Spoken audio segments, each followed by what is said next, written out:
Welcome back, everyone. This is Kraken Books Open. I am Noelle, and today we are doing a cosplay review of the book Sisters of Blood and Spirit. It's written by Katie Cross.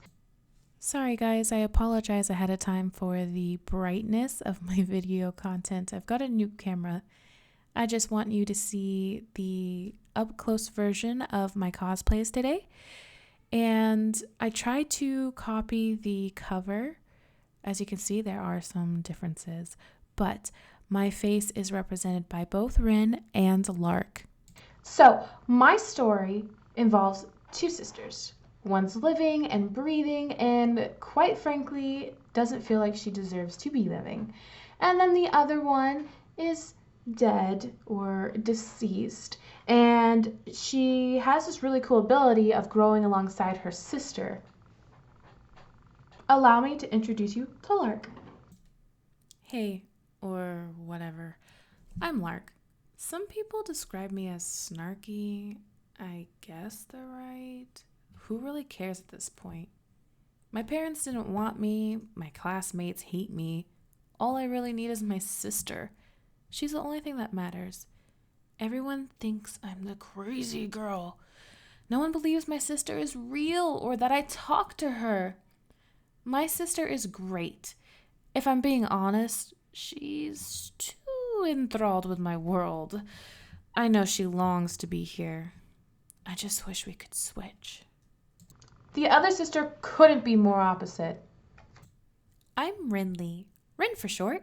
Some people describe me as scary or made up, but I prefer full of life. I most definitely am not scary. I do exist, just on a different plane than you. I'm a spirit and I belong to the Shadowlands. I was a stillborn. Lucky for me, I am able to talk to my sister whenever I want. She can see me, and of course I can see her. Sometimes she lets me manifest and take over. It's rare though. I love my sister more than anything. I can be overprotective sometimes, especially when her surroundings are just too much for her to handle. That's when I get to come out and play. I am stronger than Lark is, mentally and physically. I will do anything to protect her. It starts off with some really good character development, so you really do get a good chance to get to know each sister and their personality inside and out. And they really are that opposite from each other. One's bubbly and ecstatic and craves humanity, and the other one is depressed and craves the afterlife and feels like there's no purpose for her. Two sisters have a really cool ability. They get to speak, interact, and see the spirits, the deceased, and this helps them accomplish the last wishes of these people or spirits, and it also helps them cross over to the other plane. There's a group of classmates who are being haunted and attacked, and they can't see the spirit. The spirit is angry. It's a serial killing spirit, which means when the spirit was a human and alive, it was a serial killer.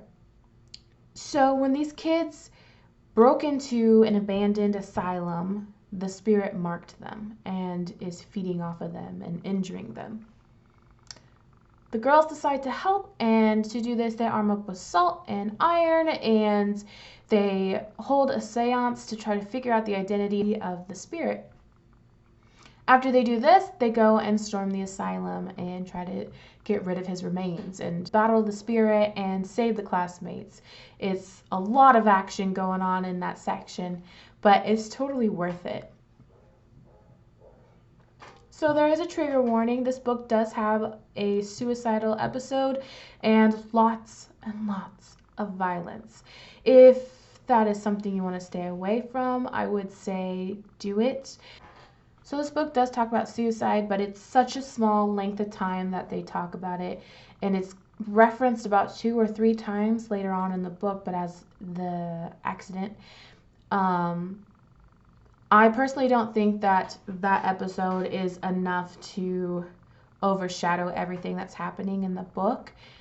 This book is written in a way where you feel like you have confidence in the characters. So you're not really scared for them and you're not really worried for them, but the situations they get put in are kind of worrisome. There is some teen drama, and one complaint I have is that it's not really realistic. These teens are the ones that have bullied her and pushed her to her episode to the point where it just does not seem like she in real life would forgive these people, but she ends up putting that aside and really helping because her sister wants it. So I just kind of felt like that wasn't really too realistic. And my last complaint about this book, so I only have 2 complaints, guys, is that the last few pages of the book seem to feel rushed. Like the whole time you're learning about the characters, setting it up for the future, and then you're hit with action, action, action, action, action, action, action, action. And then after that action is being resolved, you hit like the last 10 pages, and it's just like you get an ending, you get an ending, you get an ending, and done. And so I felt like that was really rushed. I really liked the lore that was written about the ghosts. I love the background stories that they gave about some of the characters, some of the ghost characters. Guys, I really love this book. I've read it 3 times now, and when I first read it, I was on deployment and I forced my friend to read this book. I was like, you gotta read it, you gotta read it. So every time I saw her holding, I was like, what part are you on? What part are you on? Wait till you get to this part, wait till you get to this part. I was just so excited, and I really do love this book. This book is the first of 2, so if you like this book, there's definitely another one to read. Overall, I definitely would recommend this book. Thank you guys for coming to my channel. If you've not had a chance, go ahead and subscribe. Once again, guys, thank you so much for coming to my channel. If you haven't had a chance yet, go ahead and subscribe, share, like. If you've read this book, go ahead and leave a comment down below. Let me know what you thought of it. I really recommend this to those who like a little bit of spooky and like young adult genres. So this is just a longer look at my cosplay of both Rin and Lark, and then the split face of both of them. I hope you guys have a wonderful week,